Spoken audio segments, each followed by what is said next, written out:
Welcome to the Orange Couch Talks, a deeper dive from our leaders into our recent teaching. Hey guys, welcome to episode 3 of Orange Couch Talks. This is Andrew, I'm the campus pastor at Phoenix, and I'm just with TC, our Levine campus pastor. We are not with Jackie, our lead pastor, in surprise and over our network. Old Graybeard is not joining us today. Graybeard. Now we're unsupervised. We can really say and do whatever we want today. He's letting the kids run the show. It should be interesting. So what do you want to talk about? Oh, gosh, there's so many things we could discuss. As you already said, we can't talk about sports because I don't really watch that much. So I know that eliminates most of your discussion. But me and you have a nerd vibe going. So we could talk about Mandalorian trailer, we could. Marvel Cinematic Universe. That too, yeah. Yeah, okay. All right, well. Or, Jesus and all that stuff. Yeah, that's probably better. So the kids are running the show today, but one of the reasons why Jackie's not here, he didn't preach this weekend. He was actually off marrying his last kid. He's out of marrying off children. No, empty nester. Oh, man, we're way far away from that. But do you ever think about that? I definitely think about the day that I can go out again without having to pack up 12 different bags worth of stuff. Or that you don't have to be at your house by 7 o'clock. Yeah. And go to lunch again. Right now, Lindley sleeps during lunchtime. So people are like, you want to grab lunch? We're like, no. You're like, lunch is at 10:30, right? Yeah, we can get it in, sneak it in. Yeah, so we're still far away from that day, but one day I can't wait. So, my kids are off married and can't give me grandkids. I mean, they're 2 and 4 now, so it's just right around the corner. But it's getting there. Anyway, let's get back to what did we talk about this weekend? Well, first, before we even jump into that, I do want to make sure that we hit. Jackie this morning was very excited because he wasn't here last week to preach, but he's already been working on this coming weekend's new series launch. And we talked a ton about this as a group this morning. What was it? So we're kicking off a new series this weekend titled Holiday on Its Head. All right, well... I'm going to let you tell them about it. Okay, I'll talk about that. We discussed earlier, you have a better grasp Yeah, that's right. than I do. Okay. I know what it's called. Well, this series, Holiday on Its Head, we're actually studying through the Sermon on the Mount. So one of the most famous sermons, probably the most famous sermon really in the history of the world, is Jesus lays down, he gets on a mountainside, and he just starts to teach. And what was so different about this is he took kind of cultures, ideals, and values, and he just flipped them on its head. So he's saying, hey, you want a blessed life? It's not the strong, it's not the successful, it's not the wealthy, but it's the poor and the hungry and the lowly. And Which is confusing. It's confusing. And they listened to that at that time, they're like, that's crazy. We listen to that in our American culture now, and we're like, that's crazy. So we're going to talk about kind of this holiday season. How can we take some of maybe our cultural values and flip them on its head because it doesn't align with what Christ has? Absolutely. There's so much freedom when we stop taking our cues from what other people tell us and live the life that God has for us to live. Yeah, and so that's what the series is about, especially during the holiday season. There's a lot of things culturally that I would love to have flipped on their head because the stress, the chaos, the busyness of the holidays, it's something I would like to see changed a little bit in my own life. For the first time, I think we're going to try to cook a turkey or whatever you do for a turkey. I love to cook, but I've never done a turkey before. So I might blow up my house or it might be terrible. But I've seen a lot of videos of explosions with the turkey. My house might be flipped on its head, so we'll see how that works. So with all that being said, this last weekend, Jackie wasn't here. You and me were both preaching at our campuses, wrapping up our Together is Better series by talking about worship. And the thing about worship is there's a lot of misconceptions. There's a lot of ideas of what it is and what it's not. And so we really wanted to clarify what the Bible has to say about worship and how we should be actively involved in worshiping God. So with all that chaos, all that confusion and everything, how did you clear it up? What did you say worship is?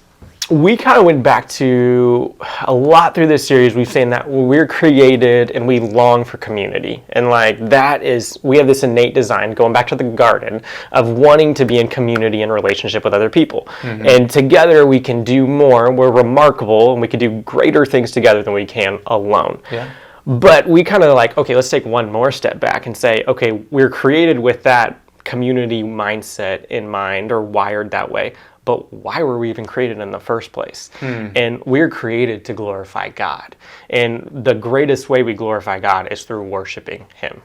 Right, right. And I actually, when we were talking about the sermon, you said, like, how are you defining worship? And I gave you a definition. You're like, so what Bible verse is that from? I'm like, well, dang. And so I went back and took a look at, I looked at all these different verses on worship to see what's the Bible saying worship was. And as I looked through a lot of them, I started to realize I could substitute the word worship with the word love, and it made sense every single time. But I think it's more than just saying I love something, I worship something. I think it's more than that. I think it is a completely invested, holistic, consumed love, something that motivates, something that pushes me forward because I'm so in love. Kind of a crazy love with God. And so that's kind of how I defined it, that it's a love that motivates me to action. And to boil it down, it's a love in response to what God has done for me. So that's kind of how we approached worship in general. Worship as a lifestyle, worship in practicality. What does that look like when we live worship out? Well, I want to back up a little bit because you said some, and we talked about, you said misconceptions, we said myths. What are some of those that you see? Because some of the ones that we identified, I think we run to two extremes. I hear people say, I don't need to go to church. I don't need to be around other people because worship is something private for me. Like me, I said, sir, me and God are homies. Like we have our own worship time. I don't need anyone else. Or we go to the other extreme and say, worship only happens on the weekend. Worship only happens when we're singing. What are some other myths that you think we run into with worship? That's a great question. See, back to the idea of love. Love should not be only private or only communal, right? I mean, if I'm at home with my wife and it's like, you know what, I'm going to love you and treat you well, all these things when we're at home, but when we're in public, do not talk to me or act like you know me because I want nothing to do with you. And the opposite's just as bad, right? In public, everything's going great and we get home and we go into separate, there's an issue in that love relationship. The same is true with God. Yes, you need one-on-one time with God to spend time really diving into God's word, spending time in prayer, a focused, concentrated time on God, just like your relationship with your spouse needs focused, concentrated time, one-on-one. But at the same time, you need to be around other people to really love the right way. I mean, I've said it before, but for me, when I was dating, I needed other people to speak into my relationship because I would just get all caught up in the emotions and not make the right decision. So I learned more. You are very emotional. Can be. I learned more about how to love my wife, and I learn more about her when I'm around other people. And the same is true with God. I discover more about who God is to me and how to love him when I'm trying to discuss him with other people, when I see how other people worship him. It helps me worship better. So worship has to be both just one-on-one with God and also with the community. That's awesome. And that goes right into your question then about, well, how do we have a lifestyle of this? So not just keep it in our church sphere, not just keep it in our home, but what does it look greater than that? And kind of some of where we went on Sunday and where we ended at is kind of our little key thought or takeaway was that the highest form of worship that I think we see in Scripture is obedience to God. That's good. And we studied Exodus 19, and Moses brings Israel, God's people, to Mount Sinai. And they're around this mountain, and it's like a worship experience breaks out. There is smoke, there's trumpets, there's thunder. It's crazy. Like if smoke machines in churches, God did it first at Mount Sinai, I'm just saying. But it's like this great, immersive, amazing worship experience. But then it ends with Moses coming down with the 10 Commandments and the Levitical law. So like God was like, you've seen me. I had you prepare for me. I've made my presence known. You see how powerful and great I am. Here's how to continually worshiping me. And I think that's what we talk about with obedience is how do we love God? How do we love others and continually act in obedience? And that is worshiping God. It's not separated from just like, oh, I'm following rules. No, I'm following my God and I'm worshiping him in that process. Absolutely. And like you said, God designed us to worship him. And Isaiah 43:7 says that we were made to glorify God. Another way of saying that is we were made to worship God. And so if God says, here's what you need to do, here's these boundaries, here's these directives, this advice, and all these things. If God says that and we ignore it, then we're literally ignoring what we were designed to do. That creates damage, that creates pain. And so when God gives us these rules, these aren't as much rules as much as the design specs for how God created us. Absolutely. And so God gave us that. You're right, Mount Sinai, and that's a cool take on it too. And I'm with you. I mean, I think we should have way more thunder and trumpets in church. I mean, I don't know about trumpets. I'm not. He said people quaked in fear. It's like, if the music's ever too loud, just turn it up until we quake in fear. I'm thinking, I might be reading that one a little too much. So for us, I went through Joshua chapter 3. So the guy who was the follow-up to Moses handed off the baton to. Yeah, and with Joshua, we took a look at when they crossed over the Jordan River, and it was this big miracle. The river was impossible to pass, and God kind of did a callback to whenever Moses and the people of Israel left Egypt and he parted the Red Sea. He did the same thing as they were entering the new homeland he was giving them. And Joshua worshiped God by being obedient, by leading others into obedience. And I think that really shows us that worship, it is integrally important to worship to do it with others. That the way I worship affects the people around me. Because after they cross over the river, the very first thing God tells them to do is to go back where before the river comes flooding back. He told them to get rocks out of the river and make this pile. So that way future generations could say, hey, what's this pile of rocks doing over here by the river? And parents could say, hey, this is a pile of rocks to remind us of how God is with us and how God has delivered us. Wow. And I think that comes back to this thought that the way that I worship, it affects my family, because if I'm worshiping God well, they're going to see that. It's going to be a reminder to them as they grow older. Hey, I remember seeing my dad on his knees praying in the morning. I remember my family taking me to church. And that's the kind of things I want my kids, my friends, my coworkers to see, this legacy in my life because of how I've worshiped God, rather than, man, TC could binge watch TV better than anybody. I mean, I can, but I want the legacy left by my worship is going to be much more powerful than my binge watching. Well, and that's great. I mean, like, when we talk about practical ways we worship, you mentioned it there with your family, and I had the same experience in mine, is I grew up watching sports with my dad. We're Arizona sports fan through and through, and that's why we're so depressed all the time. It's tough, even though we destroyed the Cowboys this week. But we loved watching football together. But we never missed church. And we never, like, there was things, we had things we enjoyed doing, but our ultimate worship was for God. My parents modeled me, you just don't miss weekend service. You just don't not serve in your church. You just don't not love your neighbors. Like, those are non-negotiables, and we can enjoy other things. But it's like when we miss church for this, or we forsake loving the people around us in order for our own convenience, we're making idols and worshiping those things rather than worshiping our God.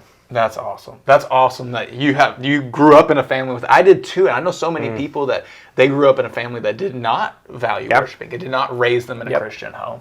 But that's where you can start. You can start that legacy now. I mean, the people of Israel, when they crossed over the river, they had not witnessed all of God's power the way that their families had before. They hadn't seen the sea split. I mean, they had seen God do some miracles, but this was a huge display of power. Because God literally made sure everyone was dead that had been in Egypt before they could go in the promised land. Yes, that was an awkward teaching point that we didn't get to cover already. But with all that being said, God then set up a reminder for those future generations. And so this new generation was putting into place traditions, reminders, values for their families that came after them. And I think that's important. I think it's important not only to worship, but to set up fun traditions, celebrations to remind you of what God has done in your life. But with all that being said, we've talked about worship. We've talked some about the misconceptions of worship being private or communal, how it needs to be both. But there's other confusion too, because a lot of times the word music or worship music is interchangeable with the idea of worship. And those two things have become very intertwined. And that's not necessarily a true, like, it cannot be the exact same thing. And why is that? Well, why is that it's so connected with music? Is that what your question is? Sure. I didn't ask it super clearly, so you answer it however you choose to. Well, I think we see forms, some of the biggest forms of worship we see that is kind of spelled out is in the Psalms. And is kind of, it's both in prayers and in songs to God. And like, we even played some Psalms this week and read some, and like one even had accompanied to a string instrument, because that's how it was meant to be, like, written and read in that time. So I think that's where we kind of bring it together. together. But like you said, it is more than that. So we talk about our worship service, and we don't worship in our service. Our entire service is worship. So when we are reading God's word, when we are preaching, everything we're doing, even when we're getting to know people, because the idea of that is to get them further plugged into one another community so we can better serve God, all of that experience is worship. And I think sometimes we just can, like you say, we can get locked into such a narrow view of worship when we have to have a much more holistic view of everything that we're doing to glorify God is worship. Absolutely. Worship is what we do to show our love for God. So whenever I'm nice to somebody at Starbucks whenever I haven't gotten my caffeine yet and I'm grouchy. That's a way to show worship to God. The way that I love my family, the way that I love my friends, the way that I serve other people, all that's worship. So when we say worship service on the weekend, you're right. It is a service of worship. It's a time that we're focusing, like all we're doing is focusing on worshiping God right now. But anything I do in my life that loves God is worship. But for me, those two intertwine, like you said, like it's all throughout the Bible. There's all these expressions of worship in the form of song. You see it. There's a lot of songs written all in the Old Testament where God did something and people stopped and wrote a song and sang to Jesus. And that probably isn't going to be the greatest thing if I did that, because you'd be like, maybe somebody else should sing that song. Yeah, totally. But anyways, the point is that they just wanted to sing these songs to God because they were so excited. And I've always wrestled with that because I'm not a musical person. I mean, to me, music has always just kind of been the background music noise while I'm driving or while I'm having to do some work or something like that. And so whenever I come to church to worship, I've never really connected a lot with the music part. And a lot of other people do. I mean, my wife loves the music part of church and everything. But I always wrestled with it, and I was always like, man, why do I have to stand up the whole time? Can I sit down? I sit down at concerts. Well, I got to do this and everything. But then I started down at concerts? Yeah, I'm not a great You're going to concert old man concerts. Yeah. I go to concerts, it's a big room, and there's nowhere to sit. Yeah, I like to sit. But anyway, so I asked myself the question, what if somebody was writing a song about their love for my family, how much they admire my wife or my daughter or something like that? I would be so excited to be a part of people celebrating someone that I love. Yeah. And that's what that music time in church is. It's a time for me to say, God, thank you, for me to celebrate, be grateful, to spend time thanking God for all the incredible blessings and favor he's given. And the reason I would say, and we'll close out a little bit more at this, is why when we corporately worship together, we're singing songs, we're putting those words on the screen, because it's not necessarily just about the music behind it, it's about the words we're saying. And there are times where I like to keep it together, like, because I start tearing up and I start feeling it, because I love music, and like when we worship, like I can't stand still. I'm like, so like Energizer Bunny bouncing around. But like there's times where I just like the words sink in as we're yelling and belting them out, and it like almost brings me to tears, because we think about the grace and the beauty and the glory of our God. And it's such a powerful, it's not the only expression of worship, but it's a powerful expression of worship that we need to engage with a church community where we're glorifying our God together. And I think of it, that's like our fire that we get to come and then take out to be obedient to God the rest of the week. That's great. That's great, man. We hope you've learned a lot more about worship today and over the weekend. And we can't wait to be back here with you guys next week to talk more about what God's doing at Cross Church and a little bit more about what we talk about this weekend when we launch Holiday on its Head. We'll see you next week. Thanks for tuning in. Make sure to rate, review, and subscribe. And don't forget to go out and make Jesus known.